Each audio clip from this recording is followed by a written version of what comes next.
dan satu-satunya, dari sekarang ini dan seterusnya, baik pada waktu miskin, pada waktu sakit ataupun sehat. Saya berjanji akan mencintai, menghargai, dan selalu hidup bersama-sama dengan rukun dan damai, dan hanya maut yang dapat menceraikan kita.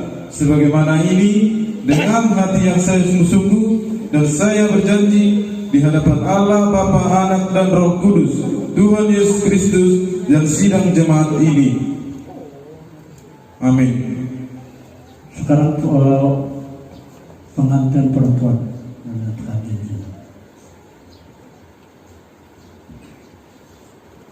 Saya Melisa Naita Janturi berjanji akan menerima engkau, Andri Manula, sebagai suami yang sah dan satu-satunya dari sekarang ini dan seterusnya, baik pada waktu miskin, pada waktu sakit, ataupun sehat.